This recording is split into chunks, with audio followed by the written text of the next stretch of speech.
오늘은 오은리서TV 시청자께서 매주 꾸준히 유튜브를 보아오다가 궁금했던 점들을 정리하여 질문해 주셨습니다. 이분은 20, 30년 전부터 내가 저술한 책들을 꾸준히 정독해 오다가 유튜브에서 나를 보고 매우 반갑게 시청하며 메일로 질문을 해오신 것입니다. 오늘의 질문은 여러분들도 함께 궁금해할 수 있기에 오늘 강의는 그 질문에 답하는 것으로 대신 하겠습니다. 그리고 다음 주는 내가 해외 출장을 가기 때문에 부득이 강의를 쉬도록 하겠습니다. 여러분들은 다음 주에 왜 강의가 올라오지 않나 하며 궁금해하지 않기를 바랍니다. 그럼 지금부터 질문에 답하도록 하겠습니다.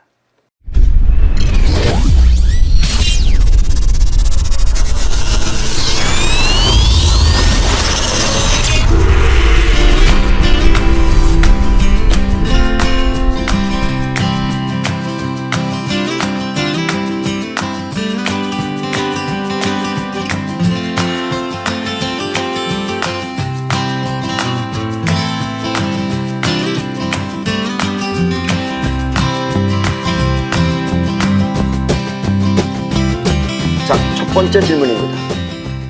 조물주가 없다면 인간은 어떻게 만들어진 것입니까? 원래 조물주는 없습니다. 거의 모든 생명체는 이 부모가 있어서 만들어집니다. 그렇죠? 개들도 그렇고 사람은 물론이고 그 밖에. 그래서 사람은 부모가 자식을 만들듯이 그렇게 조물주가 있다고 생각하는 것입니다. 사람의 생각이에요.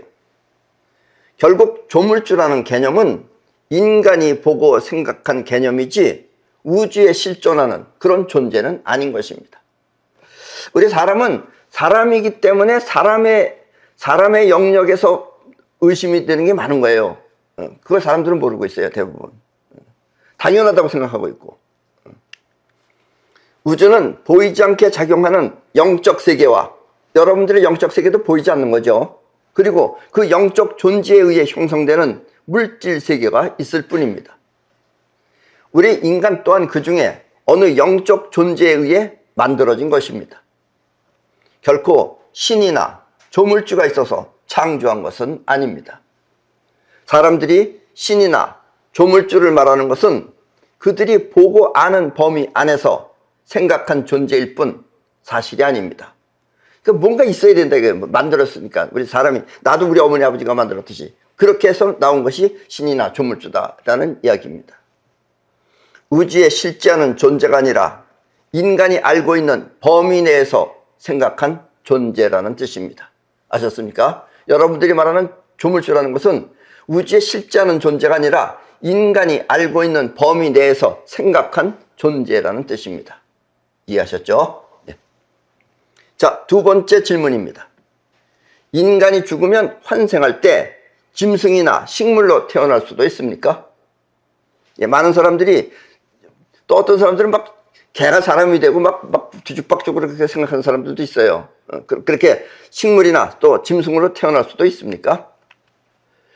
넓은 파동의 영역에 의하면, 넓은 파동의 영역에 의하면 짐승이 사람이 될 수도, 또 사람이 짐승이 될 수도 있지만 일단은 현존하는 파동체로 존재하기 때문에 인간은 인간, 짐승은 짐승으로 환생합니다.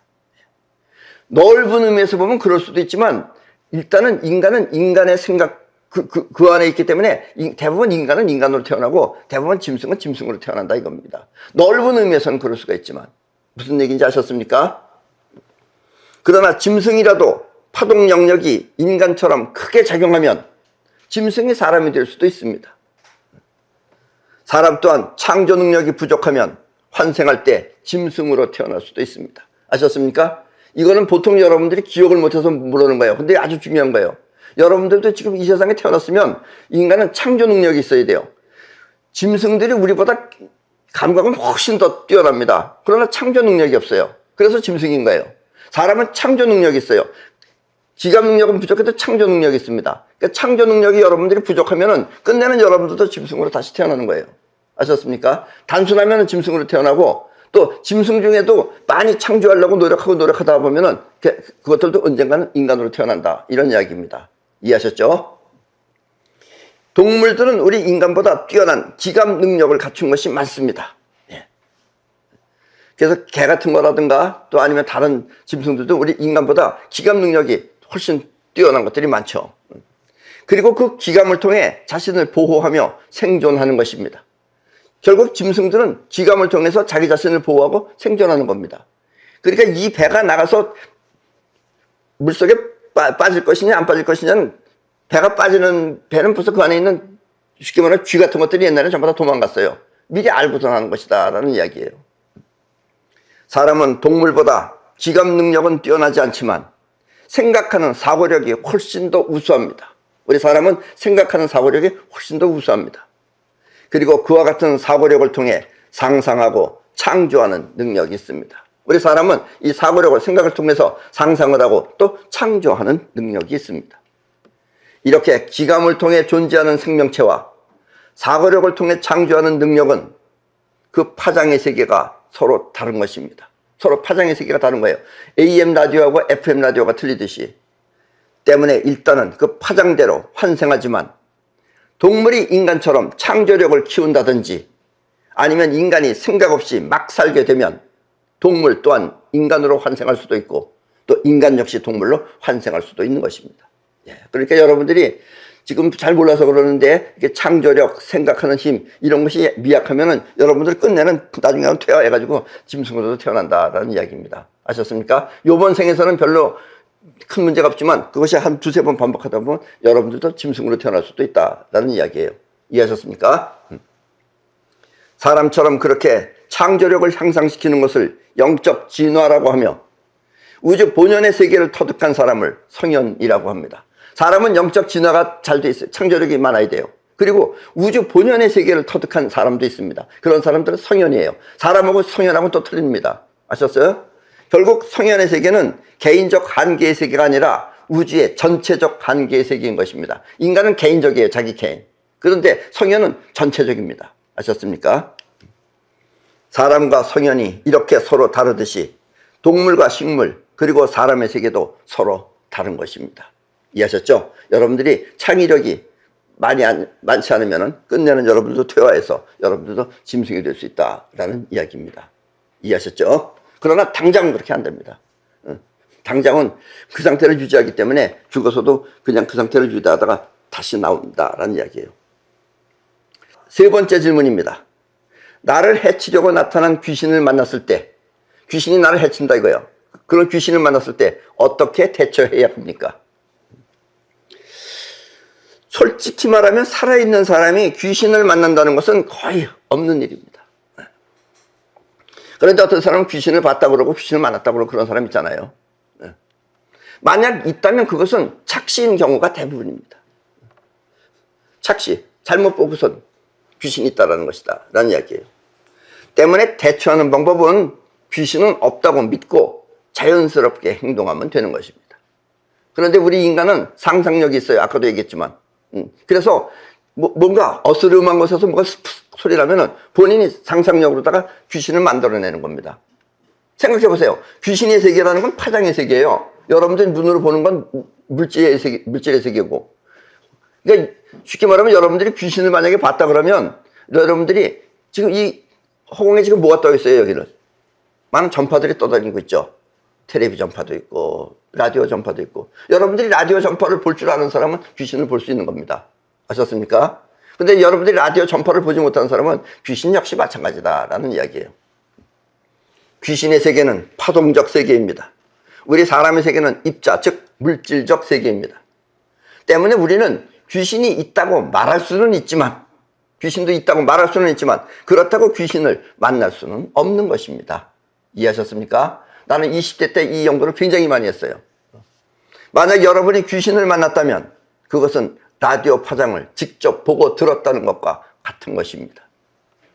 귀신을 본다는 것은 바꿔 말하면 라디오 없이 라디오 소리를 직접 들었다는 뜻입니다. 이해하셨습니까? 그리고 이와 같은 일은 자연에는 없는 것입니다. 귀신이 빙의 될 수는 있지만 빙의라는 것도 있어요. 빙의될 수는 있지만 그렇다고 만날 수는 없는 것입니다. 여기서 빙의라는 것은 귀신의 파장이 여러분의 정신 상태를 움직인다는 뜻입니다. 이거는 라디오 안에 다른 파장이 들어오면 라디오가 칙칙거리면서 다른 걸 하듯이 그와 같은 일은 있을 수가 있다는 얘기예요. 그건 빙의 현상이라고 합니다. 그러니까 여러분들 정신 안에 귀신의 파장이 빙의는 될 수 있지만 여러분들이 보고 만나는 건 할 수 없다는 이야기입니다. 이해하셨죠? 자, 네 번째 질문입니다. 사후 영혼에게 자유의지가 어느 정도 있습니까? 사후 죽었을 때 그 영혼에게 자유의지가 어느 정도 있습니까? 그리고 환생에 대한 결정 또한 자유의지로 가능한 것입니까? 여러분들이 환생하는 것을 여러분들의 자유의지로다가 가능한 것입니까? 여러분들이 죽으면, 잘 들으세요. 이건 아주 중요한 얘기입니다. 이게 아니면 사람들이 다 상상을 해서 얘기를 해요. 사람들이 죽으면 이곳에서 하던 생활을 그대로 합니다. 습관적으로 하던 생활을 그대로 하는 것입니다. 죽음의 세계는 이 생각하는 세계가 아니라 습관대로 하던 일을 계속하는 세계입니다. 생각 또한 여기처럼 자유롭게 하는 것이 아니라 하던 습관 안에서만 하는 것입니다. 이게 여러분들이 여기 생활하고 확 틀리는 거예요. 그리고 왜 환생했는지 하는 비밀도 여기 있습니다. 때문에 자유의지 또한 거의 없습니다. 죽어서는 자유의지가 없어요, 여러분들이. 그래서 우리는 지금 이 생에서 마음대로 보고 또 마음대로 들으며 생각하는 힘을 통해 자신의 영적 진화를 이루어야 합니다. 이 말이 무슨 얘기냐면 여러분들이 죽었으면은 여기서 하던 습관 안에서만 생각합니다. 그러니까 여기서 밤낮 우유만 먹던 사람은 죽어서도 우유 먹는 걸 계속하는 거예요, 생활이. 그리고 우유에 대한 생각만 한다, 이런 얘기예요. 마시는 거에 대한 것만. 여기서는 못 보던 것, 처음 보던 것도 생각하고 처음 보던 것도 머릿속 안에 들어오는데 이 죽음의 세계에서는 여러분들이 했던 습관 안에서만 한다라는 이야기입니다. 아셨습니까? 그렇지 않으면 싸우던 사람은 죽어서도 계속 싸움에 대한 공포를 느끼며 살아야 합니다. 여기서 싸우던 사람 있잖아요. 깡패나 이런 사람들은 죽어서도 계속해서 그 깡패 속 안에서 사는 거예요. 그러니까 자기만 치는 게 아니에요. 누가 날 칠 것인가를 항상 생각하는 거예요. 얼마나 불안하게 살겠어요. 여기서 죽으면 여러분들의 몸뚱아리가 없어지는 거죠. 그래서 여기서 내내 먹는 것만 생각하고 먹는 것만 저기 하던 사람은 죽어서도 계속해서 먹습니다. 없는 걸 먹는 거예요. 상상으로 먹는 거예요. 쉽게 말하면은. 그렇게 살다 보면 더 이상 참을 수 없는 상태에 이르게 되는데 걔 먹는 거, 이게 더 이상 이제 먹기 싫다. 아주 귀찮아서 못 먹겠다. 라는 상태든가 더 이상 싸울 수가 없다. 무서워서 못 살겠다. 하면은 그때 그 상태를 극복하기 위한 상황이 바로 환생입니다. 그래서 난 다시 태어나야 되겠다. 우선 이를 악물고서 태어나는 거예요. 그 태어났어요. 태어나는 순간 다시 잊어버리는 겁니다. 아셨습니까? 환생을 하면 자유의지가 있기 때문에 지금 여러분들 자유의지가 있잖아요. 그래서 여러분들이 하려면 하잖아요. 지금 자유의지가 있기 때문에 그와 같은 상태를 바꿀 수 있는 것입니다. 그러나 대부분의 사람들은 태어나는 순간 죽음의 세계는 잊어버려 다시 습관적으로 해오던 삶을 계속하는 것입니다. 그런데 여러분들이 맨 처음에 태어났을 때는 그 죽었을 때 세계를 기억하고 있어요. 그걸 하려고 하고 있고 어렸을 땐 그렇게 합니다. 그러다 점점 나이를 먹어서 3살, 4살, 4살쯤 되면 이제 거의 다 잊어버립니다. 그리고 이제 다시 이쪽 세상 사람이 되는 거예요. 그래서 태어나는 순간 죽음의 세계는 잊어버려 다시 습관적으로 해오던 삶을 계속하는 것입니다. 그러나 죽어서 뼈 아프게 간절히 바뀌길 원했다면, 여러분들이 죽었을 때 뼈 아프게 간절히 바뀌기를 원했다면, 여러분 자신이 바뀌길 원했다면 그 사람은 이번 생에 그와 같은 습관을 청산하고 새로운 인생을 개척하는 것입니다. 그러니까 굉장히 큰 각오가 필요하다는 이야기입니다. 그러면 여러분들이 여기서 바뀌어요. 근데 그런 각오가 없이 태어나면은 잊어버리고 다시 똑같은 생활을 또 다시 한다는 이야기입니다. 여러분이 왜 사는지 모르는 이유는 죽음의 세계를 잊어버렸기 때문입니다. 안 잊어버렸으면 여기서 그대로 하는데 잊어버렸기 때문에 여러분들은 그냥 또다시 습관적으로 산다는 이야기예요. 꼭 영적 진화를 통해 향상되길 바라겠습니다. 여러분들은 여기서 지금 영적 진화를 통해서 향상되길 바라겠습니다. 영적 진화란 간단하게 말하면 죽어서 먹거나 자는 등 몸이 하던 일을 하지 않는 것을 말합니다. 일단 영적 장애가 몸 가지고 하던 것을 하지 말아야 돼요. 그러니까 여기서 몸 가지고 하던 일을 가지고서 먹는 거 좋아하고 잠자는 거 좋아하고 이런 거 좋아하는 사람은 결국 영적 진화가 낮기 때문에 하는 얘기다라는 얘기입니다. 아셨습니까? 그러니까 여러분들이 그런 것을 하지 않으면은 이제 창조도 하고 또 사고력을 통해서 많은 것을 생각하고 하지만 사고력 창조력이 없고 그저 먹는 거 이런 것만 여러분들이 급급하게 살면은 여러분들은 결국 영적 진화가 되지 않는다라는 이야기입니다. 이해하셨죠? 몸도 없는데 계속 먹는다는 것은 바꿔 말하면 영적 진화가 되지 않았기 때문입니다. 이해하셨죠? 자, 5번째 질문입니다. 사람, 동식물 등 환생에 대한 비율은 어느 정도입니까? 근데 이것도 우리 인간의 입장에서 생각하는 거예요. 뚜렷한 비율은 없습니다. 그러니까 어떤 사람이 이렇게 얘기하는 사람이 있어요. 옛날에는 우리 인간이 별로 없었는데 지구에 지금 굉장히 많아졌다 이거예요. 옛날에는 뭐 그것 해봐야 몇 억밖에 없었는데 지금 수십억이다 이거예요. 그 사람이 생각할 때 지금 굉장히 많이 불어난 것 같죠. 전반적으로 물질 세계와 이 형평성을 맞추기 위해서 나타나는 거지 뚜렷한 비율은 없다 이런 얘기예요. 우주는 눈에 보이지 않는 파동의 세계 70%와 눈에 보이는 입자의 세계 30%로 이루어진 것입니다. 그래봤자 많아져봤자 30% 아니다 이런 얘기예요. 뭐 수억씩 막 수십억씩 불어났다 그래서 결코 우주의 밸런스는 깨지지 않는다라는 이야기입니다. 이해하셨죠? 우주는 7대3입니다. 황금률이 5대5면은 무극이 돼버려요. 아셨죠? 그래서 7대3을 통해서 우주는 움직이고 있다라는 이야기입니다. 사람의 입장에서 말을 하면 여러분들이 내가 여러분들과 똑같은 입장에서 말을 하면 여러분들은 그 뜻을 쉽게 이해할 수 있습니다. 왜냐하면 같은 입장이기 때문에. 왜냐하면 그 말은 같은 방향을 갖고 있기 때문입니다. 내가 어떻게 한다 그러면 여러분들도 방향이 같아서 같아요. 그런데 여러분들이 내 말이 좀 어렵게 생각하는 사람들이 있어요. 왜냐하면 나랑 방향이 같지 않기 때문에 그렇습니다. 그러나 나는 사람의 입장보다 우주의 입장에서 말을 하고 있습니다. 옛날 중국의 선사들이 까닭모를 말을 하고 있는 것처럼 말입니다. 사람의 입장이 개인적이라면 여러분들도 개인적인 인간의 입장에서 말을 한다면 인간들은 대부분 그 같은 방향이 같기 때문에 그 재밌다고 해서 따라가요. 우주의 입장은 전체적입니다. 인간이 개인적이라면 우주의 입장은 전체적입니다. 때문에 내 말은 전체적 입장에서 나온 말이기 때문에 방향 또한 전체적입니다. 그래서 내 말은 듣기는 들어도 그 뜻이 무엇인지 아리송할 때가 많은 것입니다. 그러면 사람들은 내 말이 무슨 뜻인지 모르겠다며 외면하는 것입니다. 그럼에도 불구하고 여러분들은 내 말을 듣는다는 것은 여러분들도 대단한 사람들이다라는 이야기입니다. 온리서 TV가 재밌다고 보시는 분들은 일반 사람들과 달리 그 영적 수준이 매우 높은 것입니다. 그리고 내 말을 재미있다고 하는 이유는 내 말을 통해서 우주를 이해하고 있기 때문입니다. 그러나 내 얘기를 들으면 여러분들은 우주를 이해하는 겁니다. 어느 개인을 이해하는 것이 아니라 여러분들이 나를 이해하는 것이 아니라 우주를 이해하는 것이다 라는 이야기입니다.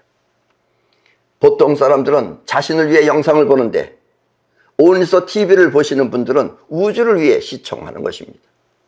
그리고 우주는 이렇게 터득되는 것입니다. 이러므로써 여러분들이 지금 우주를 터득하고 있는 것이다 라는 이야기예요.